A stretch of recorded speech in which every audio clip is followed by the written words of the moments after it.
We will continue with our study from the Sermon on the Mount.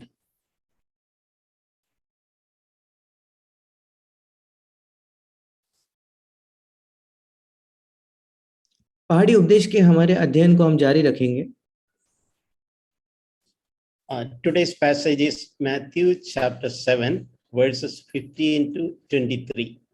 आज जिन वचनों पर हम अध्ययन करेंगे वो है मत्ती रचित सुसमाचार 7वां अध्याय 15 से लेकर 23 वचन। If you want to put a theme or title for this passage, we can say it is tree and its fruit. अगर इस शास्त्र भाग के लिए हम कोई शीर्षक देना चाहे तो वो है पेड़ और उसका फल। Verse 15 we read, Matthew 7:15. मत्ती 7:15 में हम पढ़ते हैं। By the way, I want to encourage everyone, those of you who have a Bible, it is a good habit to open your Bible, either the book Bible or your mobile. और मैं आप सबको प्रोत्साहित करना चाहता हूं, अगर आपके पास बाइबल है तो कृपया अपने अपने बाइबल को खोलकर आप भी इन वचनों को पढ़िए, चाहे वो आपके मोबाइल में हो या आपके पास बाइबल हो तो। So verse 15 we read, beware of the false prophets who come to you in sheep's clothing, but inwardly they are ravenous wolves. और वहां लिखा है 15 वचन, झूठे भविष्यद्वक्ताओं से सावधान रहो जो भेड़ों के भेष में तुम्हारे पास आते हैं परंतु अंतर में वे फाड़ने वाले भेड़िए हैं। And it continues in the next verse, you will know them by their fruits. आगे के वचन में वो जारी रहते हुए कहता है, उनके फलों से तुम उन्हें पहचान लोगे। So this is a warning for all believers, all of those who are claiming to be Christians. और सारे विश्वासियों के लिए ये एक चेतावनी है, या उन सब के लिए जो ये दावा करते हैं कि वे मसीही हैं, उनके लिए ये एक चेतावनी है। So that we can protect ourselves from all deceptions. ताकि हर प्रकार के धोखे से हम अपने आप को बचा सकते हैं या सुरक्षित रख सकते हैं। God's word with such clarity provide a way of identifying false prophets. परमेश्वर का वचन बड़े स्पष्टता से हमें एक तरीका देता है कैसे हम झूठे भविष्यद्वक्ताओं को परख सके। A false prophet can be identified not by the accuracy of the doctrines they preach. एक झूठे भविष्यवक्ता की जो पहचान है उनके प्रचार किए गए सिद्धांतों के सही होने से नहीं हो सकती। But this word of God encourages us to test them by their fruits. पर परमेश्वर का वचन हमें प्रोत्साहित करता है कि हम लोगों को उनके फल देखकर परखा करें। So meaning, don't be deceived by the oratory skills of the people. दूसरे शब्दों में कहे तो लोग कितना प्रभावी तौर पर बात करते हैं उससे हम बिल्कुल भी धोखा न खाएं, या उनका जो वक्तृत्व होगा वो कितना भी भला क्यों ना हो उससे हम धोखा न खाएं। Or even their Bible knowledge. ना कि उनके बाइबल के ज्ञान से। Or even by their ability to convince. या लोगों को एक चीज समझाने की जो उनकी क्षमता है उससे भी नहीं। Or in whatever interesting way with the jokes and all they preach. या शायद वो बहुत ही दिलचस्पी से प्रचार करते हैं, बहुत सारे मजाक करके वो चीजों को प्रचार करते हैं, उससे भी नहीं। That is not how we should test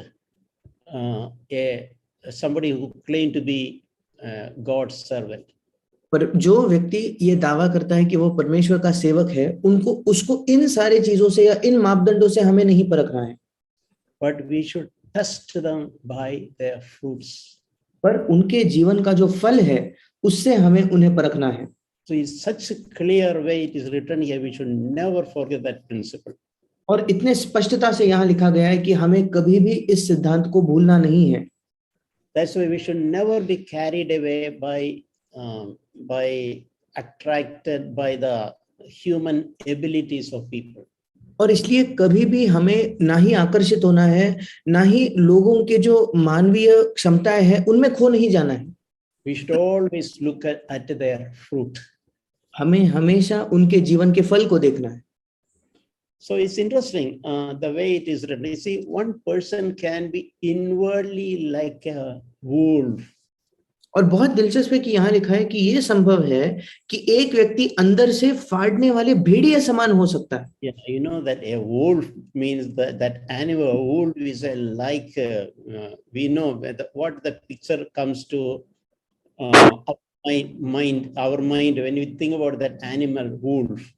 और हम सब जानते हैं कि जब हम भेड़िए इस जानवर के बारे में सोचते हैं तो कौन सा चित्र तुरंत हमारे मन में आता है? So one can be one's actual nature or life, inward life can be like that of a ravenous wolf. किसी व्यक्ति का जो एक स्वभाव है या उसका सच्चा अंदरूनी जीवन है वो बिल्कुल एक फाड़ खाने वाले भेड़िए के समान हो सकता है, ये संभव है। So there is a possibility such people can wear a sheep's clothing. और ये भी संभावना है कि ऐसे लोग भेड़ों की भेष धारण कर हमारे बीच आ सकते हैं। Sheep's cloth, a sheep is exactly opposite to that of a wolf. एक भेड़ जो होती है वो एक भेड़िए के बिल्कुल विपरीत है। That means a wolf who is inside a wolf can give the appearance of being a sheep outside. दूसरे शब्दों में अगर हम कहें, एक भेड़िया जो उस भेष में है या उस ऊन के अंदर वो छिपा हुआ है, वो भेड़ के वस्त्र पहने हुए भेड़िया हो सकता है। So now one helpful illustration which I heard really many years before really helped me. और एक बहुत ही सहायता करने वाला उदाहरण कई वर्षों पहले जो मैंने सुना था उसने मेरी बहुत ज्यादा सहायता की।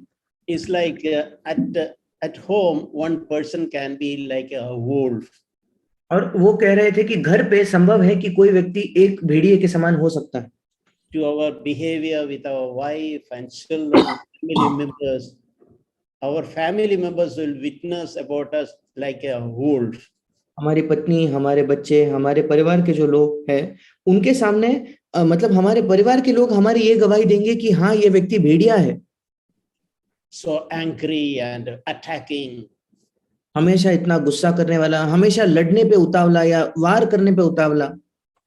But it is like in a picture way. Now we may be hanging a coat of a sheep on the door.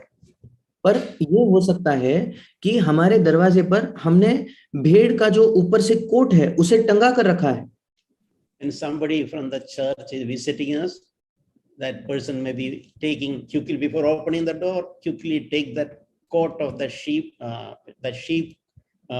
clothing and behave like a sheep. और कलीसिया का कोई व्यक्ति अगर उनके घर पर उन्हें मिलने आता है, दरवाजा खोलने से पहले बहुत जल्दी से वो उस कोट को, उस वस्त्र को पहन लेता है भेड़ के, और फिर भेड़ समान ही वो व्यवहार करता है। So in simple terms, this passage is telling us beware about a double life. और बड़े साधारण शब्दों में ये शास्त्र भाग हमें इस बात की चेतावनी देता है कि एक दोहरा जीवन जीने से बहुत ज्यादा सावधान रहे, सतर्क रहे। Yeah, we should be watchful about others on one side who is trying to influence us. उसी के साथ साथ दूसरे ओर हमें इस पर भी सतर्क होना है कि दूसरे लोग जो शायद हम पर प्रभाव डालने की कोशिश करते हैं, and we should be watchful about our own life. उसी के साथ साथ हमारे अपने जीवन के विषय में हमें सतर्क होने की बहुत आवश्यकता है। We also should not be really a wolf inside and pretending in the church and outside like a sheep. ऐसा नहीं होना चाहिए कि हम भेड़िए होने के बावजूद कलीसिया के अंदर ये दिखावा करते हैं कि हम भेड़ हैं, और वो दिखावे वाला जीवन नहीं होना चाहिए। Verse 17. 17 वचन। Every good tree bears good fruit. इसी प्रकार हर एक अच्छा पेड़ अच्छा फल लाता है। But the bad tree bears bad fruit. और निकम्मा पेड़ बुरा फल लाता है। And it is reconfirmed in the next verse, verse 18. A good tree cannot produce bad fruit. 18 वचन में इसी बात को दोहराया गया है कि अच्छा पेड़ बुरा फल नहीं ला सकता। That's a wonderful thing, that statement. If tree is really good, it just cannot bear bad fruit. और ये कथन बिल्कुल सही है, सच्चा है कि अगर एक पेड़ अच्छा है तो वो बुरा फल नहीं ला सकेगा। Think about this. What is the trees which we are familiar? Think about a mango tree, for example. और उन पेड़ों के विषय में सोचिए जिनसे हम परिचित हैं। सोच कर देखिए एक आम के पेड़ के बारे में। An Alfonso mango tree. और एक बहुत ही अच्छा जो आम का पेड़ है उसके बारे में सोचिए। So whatever is the weather, whatever is the less or more of the fertilizer we put, और चाहे बाहर मौसम कैसा भी हो, चाहे हम उसे कम खत डालें या ज्यादा डालें, it will never produce a bad result like some poisonous fruit. It will never produce. और ऐसा नहीं हो सकता कि वो एक बुरा फल या एक ऐसा फल लाए जिसमें जहर हो, ऐसा नहीं संभव है। A mango tree will produce only mangoes. एक आम का पेड़ सिर्फ और सिर्फ आम ही को उत्पन्न करेगा। You know, in jungle there are fruits. If you eat unknowingly, you will die. There are poisonous fruits. जंगल में ऐसे फल होते हैं, अगर हम न जानते हुए अनजाने में उन्हें खा ले तो हमारी मृत्यु हो सकती है, क्योंकि वो जहरीले फल है। So this principle is very important. A good tree, if tree is really good, it will produce only good fruit. और ये सिद्धांत बहुत बहुत महत्वपूर्ण है। अगर एक पेड़ अच्छा है तो वो केवल और केवल अच्छे फल ही को उत्पन्न कर सकता है। In the same way, if a tree is bad, it is impossible for that bad tree to produce good fruit. बिल्कुल वैसे ही अगर एक पेड़ ही बुरा है तो असंभव होगा उस पेड़ के लिए अच्छा फल लाना। For example, a jungle tree which produces poisonous fruits. उदाहरण के तौर पर कोई जंगली पेड़ जो जहरीले फल लाता है। Suppose we do some extra watering or we do some very expensive fertilizer.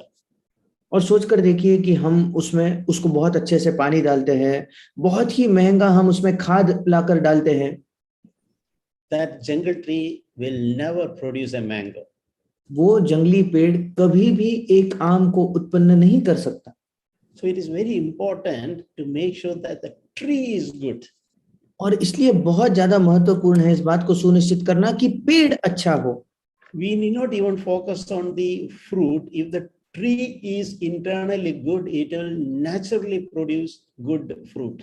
हमें फल पर ध्यान देने की ही जरूरत नहीं। अगर पेड़ अच्छा है तो वो अपने आप से अंदरूनी तौर पर ही एक अच्छे फल को ही उत्पन्न करेगा। We can say good fruit is the life of Christ. और हम कह सकते हैं कि अच्छा फल जो है वो मसीह का जीवन है। Bible in many places in the New Testament speaks about fruit. Bible हमें नए नियम के कई जगहों पर फल के बारे में बताता है। For example, in Galatians chapter 5, we read about the fruit of the Holy Spirit.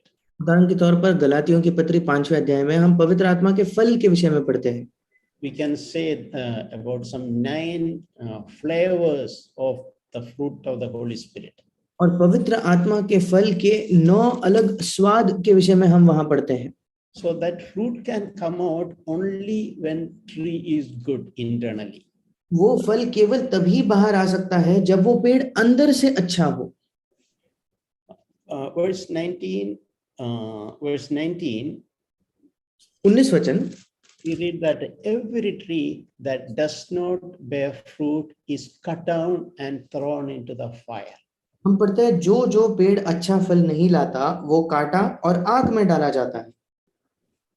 Meaning we cannot just take lightly. Okay, it's okay. I'm not bearing fruit. इसका मतलब हम इसको हल्के में नहीं ले सकते कि चलो कोई बात नहीं, मैं फल नहीं उत्पन्न कर रहा। God's purposes in our life should be fulfilled. परमेश्वर के हमारे जीवन के विषय में जो उद्देश्य है वे पूरे होने ही चाहिए। The Lord's name is glorified and the Lord is pleased when we are bearing good fruit. परमेश्वर के नाम को महिमा मिलती है और परमेश्वर प्रसन्न होता है जब हम फल लाते हैं। And verse 20 also it's confirmed, you will know them by their fruits. और 20 वचन में यही बात फिर एक बार लिखा गया है कि इस प्रकार उनके फलों से तुम उन्हें पहचान लोगे। So in our spiritual life, we'll always keep this principle in our life that God is interested in our fruits. और हमारे आत्मिक जीवन में हम हमेशा इस सिद्धांत को याद रखें कि परमेश्वर को हमारे जीवन से निकलने वाले फल में दिलचस्पी है। And we can know anybody not by what they speak, but we should know everyone by their fruit. और हम सभी लोगों को इससे नहीं जान सकते कि वे क्या कहते हैं, बल्कि उनके फल के द्वारा हम पहचान सकते हैं। Verse 21. 21 वचन, Not everyone who says to me, Lord, Lord, will enter the kingdom of heaven. जो मुझसे हे प्रभु कहता है, उनमें से हर एक स्वर्ग के राज्य में प्रवेश न करेगा। So, and interestingly, it is mentioned here that Lord, Lord, not just Lord, twice, Lord, Lord. और बहुत दिलचस्प है कि यहाँ लिखा है हे प्रभु। ऐसा नहीं कि बस एक ही बार हे प्रभु लिखा गया है, बल्कि 2 बार। Yeah, meaning we can use some religious language. इसका मतलब संभव है कि हम किसी भाषा का कुछ शब्दों का प्रयोग करते हैं। We can also use emotionally stirring terms. और भावनात्मक तौर पर बहुत ही मार्मिक ऐसे शब्दों का भी हम इस्तेमाल कर सकते हैं। We cannot fool God. पर हम परमेश्वर को इससे मूर्ख नहीं बना सकते। Just by using good spiritual language or religious language, we cannot enter the kingdom of God. आत्मिक जो भाषा है या धार्मिक भाषा का इस्तेमाल करके हम परमेश्वर को प्रसन्न नहीं कर सकते। So it's so clearly, but he who does the will of the Father is the one who will enter the kingdom of heaven. और वहां लिखा है परंतु वही जो मेरे स्वर्गीय पिता की इच्छा पर चलता है वो स्वर्ग के राज्य में प्रवेश करेगा।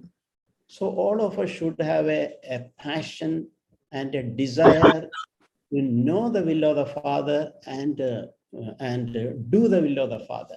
हम सबके अंदर ये तीव्र लालसा और इच्छा होनी चाहिए कि पिता की इच्छा को जानना और पिता की इच्छा को पूरा करना।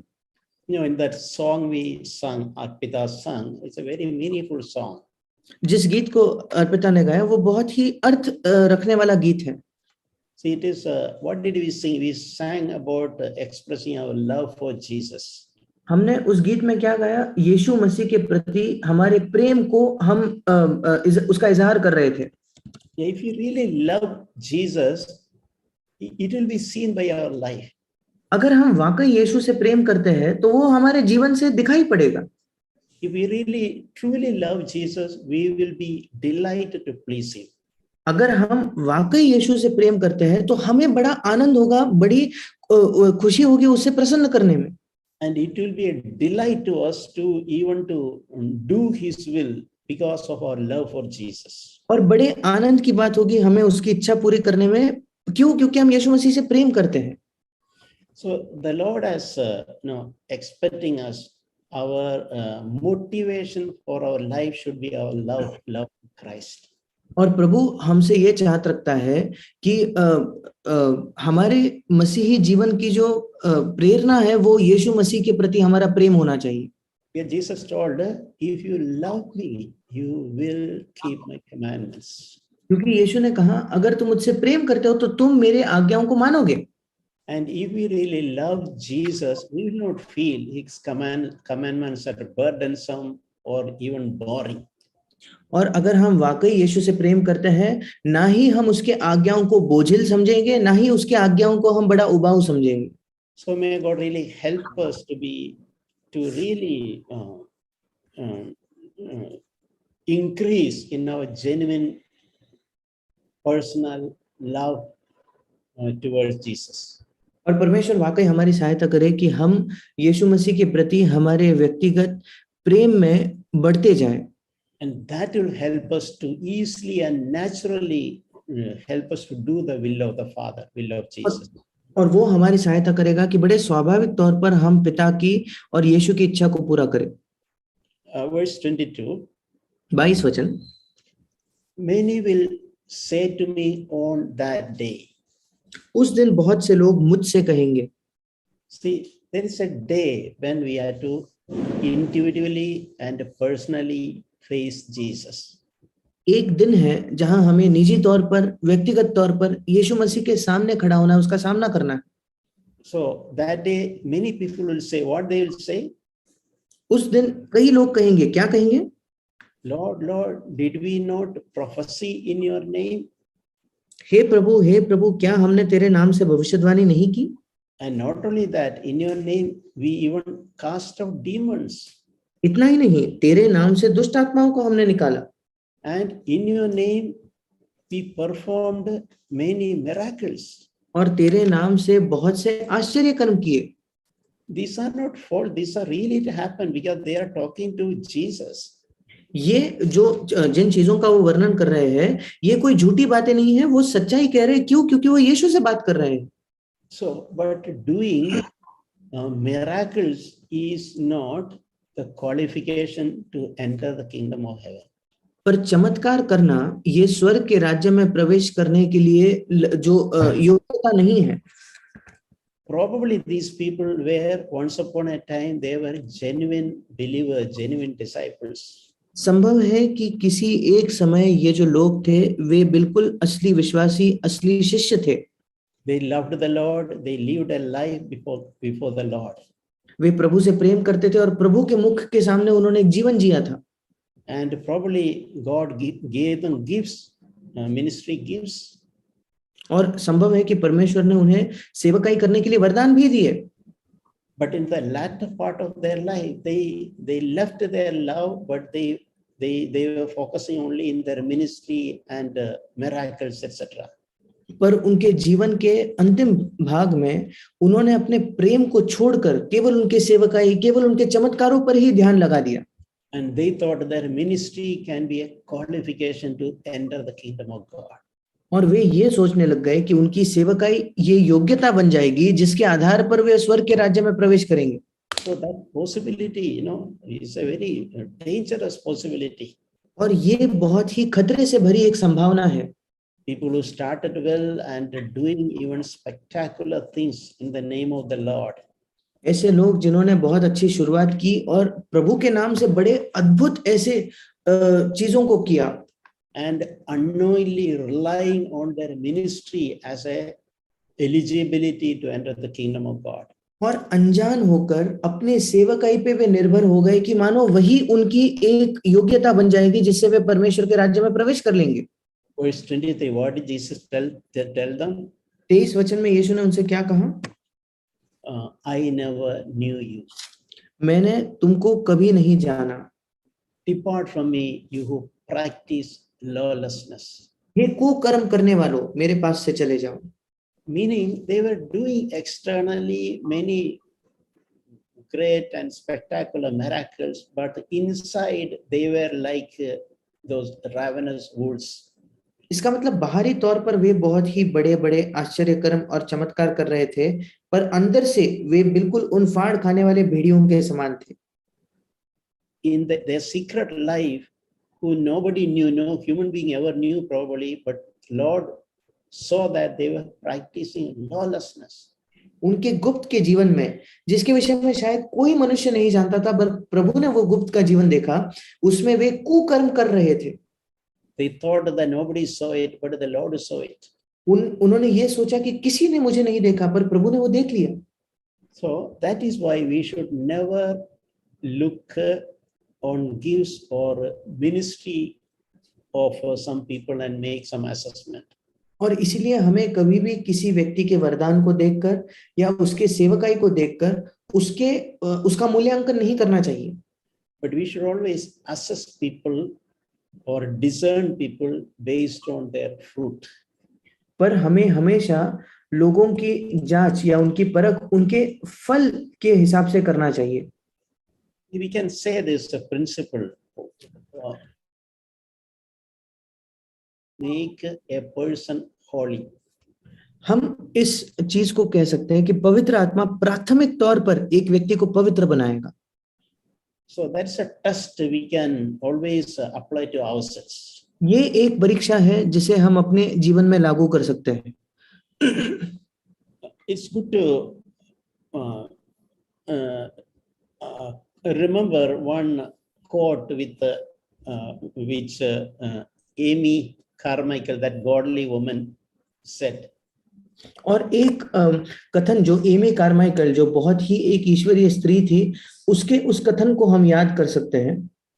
She said something like this: उन्होंने इस प्रकार से कुछ कहा, a cup full of sweet water cannot spill even one drop of bitter water, however suddenly it is jolted. और एक मीठे पानी से भरा हुआ जो प्याला है, उसमें से एक भी कड़वे पानी का बूंद नहीं गिरेगा।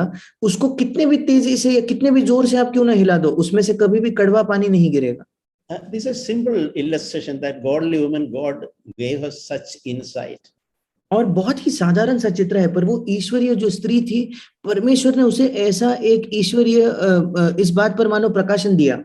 Suppose I am holding a cup of some orange juice, something sweet. सोच कर देखिए, मैं अपने हाथ में कोई संतरे का रस या कोई मीठा चीज उसे मैं पकड़े हुए हूँ। And suppose a child came and playing and child shaked that glass. और सोच कर देखिए, वहीं कोई बच्चा खेल रहा है, उसने आकर उस प्याले को हिला दिया। What will spill out? उसमें से क्या बाहर गिरेगा? Bitter water will not spill out. कड़वा पानी उसमें से बाहर नहीं गिर सकता। Only that sweet orange juice will spill out. वो जो मीठा संतरे का रस था, केवल वही बाहर आ सकता है उसमें से।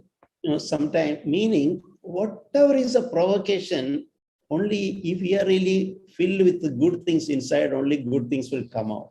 उसका मतलब ये है कि हम कितने भी क्यों ना उकसाए जाए, वो कौन सी भी क्यों ना हो, अगर हमारे अंदर अच्छी चीजें, तो वो अच्छी चीजें ही बाहर आएंगी। We see, sometimes parents saying that I was irritated because my child provoked me. कभी कभी हम देखते हैं कि माता पिता कहते हैं, मुझे चिढ़ इस वजह से आ गई क्योंकि मेरे बच्चे ने मुझे बहुत उकसाया था या सताया था। I was angry. I became angry because my wife provoked me. मैं गुस्सा हो गया क्योंकि मेरे पत्नी ने मुझे उकसाया। So problem is not with me, it is with my child or with my wife. और उसका तात्पर्य क्या है कि समस्या मेरी नहीं है, बल्कि मेरे बच्चे में समस्या है या मेरे पत्नी की समस्या है। I am not willing to accept there is anger inside me. मैं इस बात को मानने के लिए तैयार ही नहीं हूं कि मेरे अंदर क्रोध है। So when God really changes, when there is goodness inside us, whatever is a provocation, we will bring out only good. कहीं हमें बदल देगा, तो हमें कोई भी क्यों ना उकसाए, पर हमारे अंदर से केवल अच्छी चीजें ही बाहर आएंगी। That's a challenge and encouragement for all of us. ये हम सब के लिए एक चुनौती और प्रोत्साहन है। We all can aim for such a life. हम सब एक ऐसे जीवन का लक्ष्य रख सकते हैं। Lord, whatever the way others provoke, my response should always be good. प्रभु, लोग मुझे कितना भी क्यों ना उकसाए, मेरी जो प्रतिक्रिया है वो हमेशा अच्छी ही होनी चाहिए। I should never be agitated or angry or irritated. मुझे कभी भी गुस्सा होकर, चिढ़ होकर मुझे प्रतिक्रिया नहीं देनी है। Jesus spoke about fruit of repentance. परमेश्वर यीशु मसीह ने मन फिराव के फल के बारे में बात की। That is in Matthew chapter 3 verse 8. वो है मत्ती रचित सुसमाचार 3 अध्याय और 8 वचन। Sorry, it's John. So when Pharisees and Sadducees came for baptism to John the Baptist. और योना रचित सुसमाचार 3 अध्याय 8 वचन, जहां जब फरीसी और सदुकी लोग यूहन्ना बपतिस्मा देने वाले के पास आए, so he addressed those people, you brood of vipers who wanted to flee from the wrath to come. और उसने यूहन्ना बपतिस्मा देने वाले ने उनको ये कहकर कहा कि हे सांप के बच्चों, तुमको किसने चेतावनी दी कि आने वाले क्रोध से तुम भागो। Yeah, and he said, bear fruit in keeping with the repentance. और फिर 8वें वचन में, मत्ती 3:8 में वो कहता है, मन फिराव के योग्य फल लाओ। Meaning, when we are really repentant, it will definitely bring out some fruit. उसका मतलब ये है, जब हम वाकई मन फिराव करेंगे, उसका निश्चित तौर पर कोई ना कोई फल निकलेगा। See, in the New Testament, two things are very often emphasized many times. नए नियम में दो चीजें ऐसी है जिन पर बार बार कई बार जोर दिया गया है। Those two words are repentance and faith. वे दो शब्द है मन फिराव और विश्वास। So this repentance and faith go together. ये मन फिराव और विश्वास ये दोनों साथ साथ होकर चलते हैं। So, but very often nowadays we see people emphasize just faith. पर कई बार आजकल हम देखते हैं कि लोग केवल विश्वास पर ही जोर देते हैं। A faith without repentance will not change our lives. एक ऐसा विश्वास जिसमें मन फिराव नहीं है वो हमारे जीवन को नहीं बदलेगा। We come across with many people, somebody tell them about Jesus. हम कई लोगों के बारे में देखते हैं कि जब कोई उन्हें यीशु के बारे में बताता है, very often they emphasize only about their belief or about their necessity to put their faith in Jesus Christ. कई बार वे लोगों को केवल इस बात पर जोर देते हैं कि तुम्हें यीशु मसीह पर भरोसा रखना है, तुम्हें यीशु मसीह पर विश्वास करने की आवश्यकता है। The necessity for repentance is not often emphasized. मन फिराव की जो आवश्यकता है उस पर कई बार जोर नहीं दिया जाता। So as a result, what happens? तो उसके परिणाम स्वरूप क्या होगा? That person is believing Jesus, but that person has never repented about his sins, sinful life. वो व्यक्ति यीशु पर विश्वास तो करता है पर उसने अपने पाप भरे जीवन से कभी मन ही नहीं फिराया। For example, he has never learned to forgive others. उदाहरण के तौर पर वो कभी भी दूसरों की क्षमा करना नहीं सीखा है। So sometimes I am surprised some people who are looking spiritual and using spiritual language, who knows the word of God very well. कभी कभी मैं बहुत आश्चर्यचकित हो जाता हूँ, ऐसे लोग जो बड़े आत्मिक मालूम पड़ते हैं, जो परमेश्वर के वचन को जानते हैं, उस भाषा का इस्तेमाल वे करते हैं। It shocks me. They refuse to forgive others. और मैं बिल्कुल आश्चर्यचकित हो जाता हूँ जब वे दूसरों को क्षमा करने से सीधा इनकार कर देते हैं। Because they are not repented about their unforgiveness and nobody has helped them. क्योंकि उनके क्षमा न करने के बारे में ना ही उन्होंने मन फिराया है, ना ही उस क्षेत्र में किसी ने उनकी सहायता की है। And they have never corrected their life, whichever they could correct. और उनके जीवन में जो सुधारा जा सकता था, उस किसी भी क्षेत्र में उन्होंने सुधार नहीं किया। And they believed and they were given baptism. और उन्होंने विश्वास कर लिया और उन्हें पानी का बपतिस्मा भी दे दिया। Without a proper born again experience. और वाकई में नए जन्म पाने के उस अनुभव के भी बिना Sometimes I think like this. कभी कभी मैं इस प्रकार से सोचता हूँ, We can, most of us, I think we are part of CFC church. हम में से अधिकतर मैं सोचता हूँ कि हम CFC कलीसिया का एक हिस्सा है। For many years, quite possible, we are part of CFC church. और ये भी संभव है कि कई वर्षों तक हम CFC कलीसिया का एक हिस्सा है।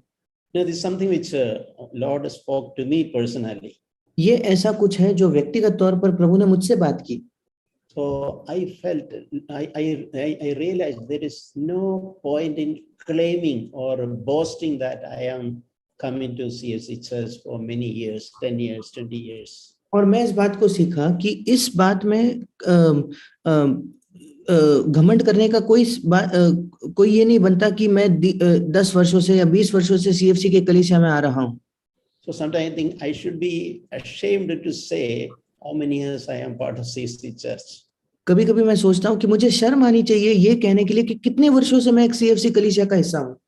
It is possible we may be even suffering some inconvenience, sacrifice for coming to church. और ये भी संभव है कि कलीसिया में आने के लिए हमें बड़े असुविधा का सामना करना पड़ता है, बहुत त्याग करके हम कलीसिया में आते हैं। And we may be even boasting about our suffering and sacrifice just to come to the church. और कलीसिया में आने के लिए जिस पीड़ा को हम उठाते हैं, जिस असुविधा का हम सामना करते हैं, उसमें हम घमंड करते हैं, ये संभव है। But we should never forget the most important thing. पर हमें कभी भी सबसे महत्वपूर्ण चीज जो है उसे कभी नहीं भूलना है। is there a change in my life? Is there a change in my character? क्या मेरे जीवन में कोई बदलाव है? क्या मेरे चरित्र में कोई बदलाव है? In the last 10 years, at least progressively, little, am I becoming more and more like Jesus Christ? पिछले 10 वर्षों में क्या धीरे धीरे करके तो मैं यीशु मसीह की तरफ बन रहा हूं या नहीं? Is the fruit of the Holy Spirit slowly increase or enhance in my life?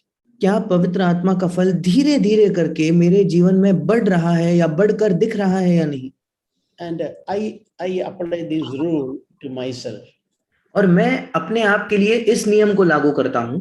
I will always I always think what my wife and my own children will testify about me.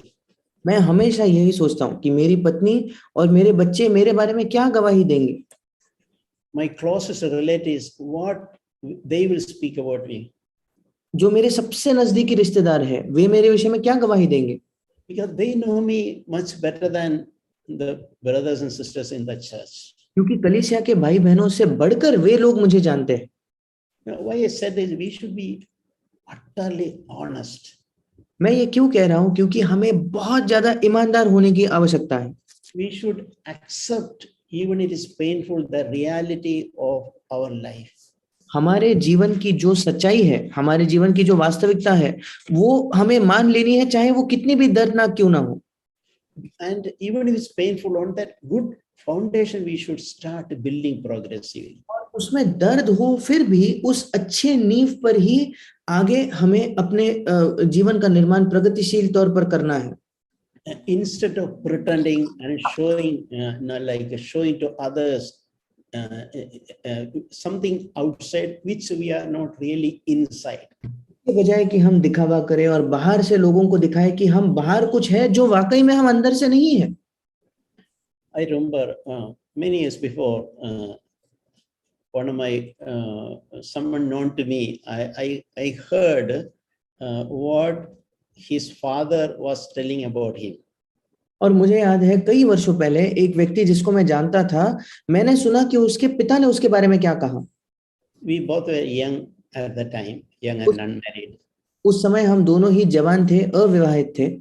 So that brother started listening to CFC messages. वो जो भाई है वो CFC के संदेशों को सुनना उसने शुरू किया. There was a genuine change in his character. और बहुत ही वास्तविक एक बदलाव आया उसके चरित्र में. His parents were going to another church. His parents were part of another church. उसके माता पिता एक दूसरे कलीसिया का हिस्सा थे. So somebody asked that my friend's father, how is your son? और किसी व्यक्ति ने उसके पिता से पूछा, उसके मित्रों ने पूछा कि आपका बेटा कैसा है. Yeah, this father who is part of another church told about his son. ये पिता जो एक दूसरे कलीसिया में जाता था, उसने अपने बेटे के बारे में कहा, Our son, it is like Jesus is in our house. That is how his conduct. और वो कहते हैं हमारा बेटा इस प्रकार से है मानो यीशु मसीह हमारे जीवन हमारे घर में रहता हो, उसका बर्ताव ऐसा है. I thought, wow, what a testimony for that brother. His own father is saying about him. और मैंने कहा क्या ही अद्भुत गवाही है उस भाई की कि उसका अपना पिता उसके विषय में ये कहता है. That often challenged me. We all can be like that. उस बात ने मुझे कई बार चुनौती दी. हम सब ऐसे हो सकते हैं. People close to us or family members can see little bit of Jesus in our life. लोग जो हमारे नजदीक हैं, हमारे परिवार के जन हैं, वो थोड़े हमें थोड़ा बहुत यीशु मसीह को देख पाने चाहिए. We read this verse in 2 Corinthians 5 verse 17. दूसरा कुरिन्थ 5 उसके 17 वचन में हम पढ़ते हैं. If anyone is in Christ, he is a new creation. इसलिए यदि कोई मसीह में है तो वो नई सृष्टि है. All things are passed away, behold, new things have come. पुरानी बातें बीत गई हैं, देखो सब बातें नई हो गई हैं. It's a very strong encouragement and a challenge for all of us. ये बहुत ही मजबूत एक चुनौती और हम सबको प्रोत्साहन देने वाला वचन है. If anybody is in Christ, he is a new creation. अगर कोई मसीह में है तो वो एक नई सृष्टि है. Once upon a time, I was a jungle tree, एक समय में मैं एक जंगली पेड़ था, and I am now in Christ. अब मैं मसीह में हूँ। It is like I am now a mango tree. अब मानो मैं एक आम का पेड़ बन चुका हूँ। Now tree is good. वो अब पेड़ अच्छा बन गया है, It will produce good fruits. वो अच्छे फल लाएगा। I will no more produce that poisonous jungle fruits. अब मैं वो जंगली जहरीले जो फल है उसे उत्पन्न नहीं करूंगा। Old things have passed away. Behold, new things have come. पुरानी बातें बीत चुकी है, देखो सब बातें नई हो गई है।